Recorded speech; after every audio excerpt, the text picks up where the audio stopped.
Thank you, Jamie. It's a vacation. Whether it's the waters or the woods, you can simply calm down in the pleasant sunshine and cool breeze.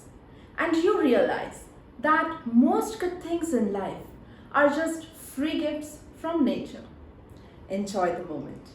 Because with our present lifestyle, these vacations may soon cease to exist. Our growing requirement of a convenient lifestyle requires massive amounts of trees to be cut down. Deforestation leads to unwanted amounts of carbon to be released in the atmosphere and thereby causing global warming. To protect ourselves from the effects of these, we must rebuild and restore our ecosystems. However, reforestation is easier said than done. These soils have become barren due to overexploitation and pollutants of various kinds. In order to support life, vegetation, a soil must be able to retain moisture, nutrients, and microorganisms. In order to revive such barren soils, we make use of fertilizers so that they can mimic the natural composition of a healthy soil. One such special kind of fertilizer makes use of particles which are very small in size. Just to give you an idea, about 10,000 such particles could fit just at the tip of your hair. Amazing! What are these things exactly? We call them nanoparticles.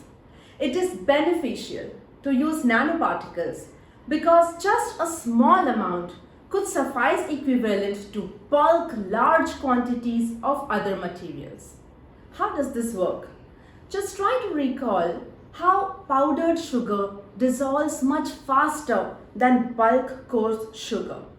Well, this happens because the smaller the particle size, the easier it is to dissolve or react with. The same happens to nanoparticles.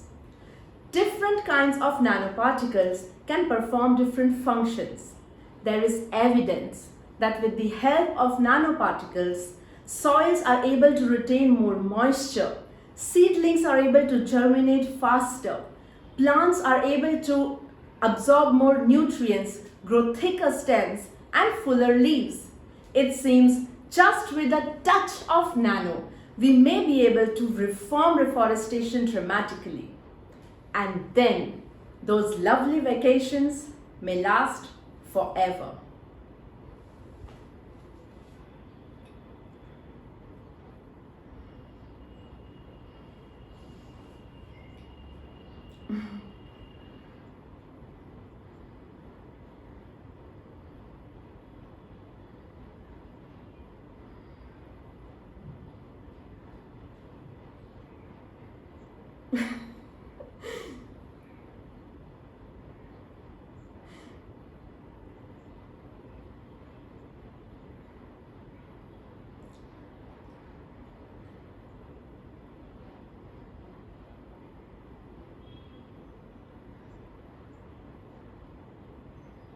Yes, sir, definitely. Actually, there are already fertilizers existing in market, commercial ones, for agricultural purposes. So, manufacturing scale up has already happened. However, what I am trying to work on is specifically for reforestation, where the requirements would change based upon the quality of the soil.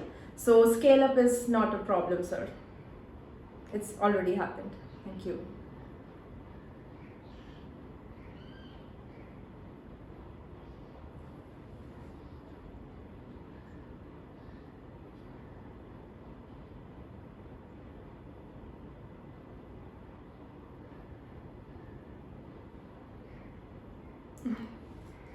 Thank you.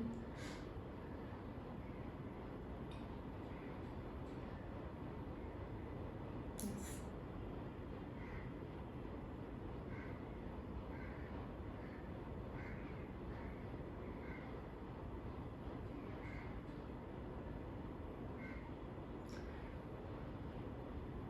Yes, thank you, Alice. That's a wonderful question, and I agree. Yes, there is mistrust which may happen, and however, we are at as of now we are getting a positive response from the commercialized fertilizers which are being used for agricultural purposes, where the product is directly going to be consumed.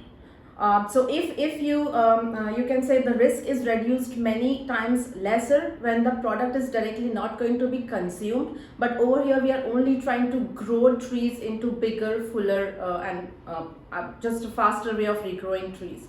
So I do agree, and that only pushes us to research more on this aspect and make them as safe as possible. So the research is still on. I wouldn't want to comment about that aspect right now, but yes, we do need to research more on it. Thank you.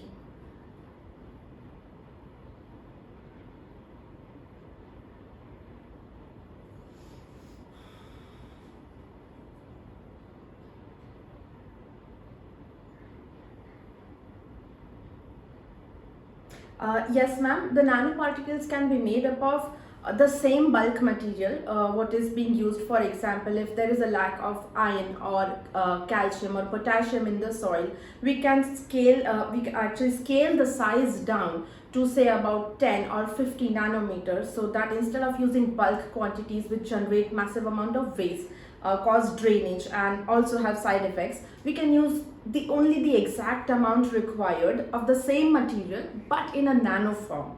So that would work with minimal wastage and not causing side effects, at least the ones which are seen.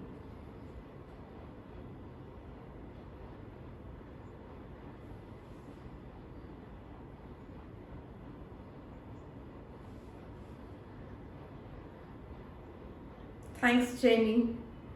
Thanks, everyone. Thank you.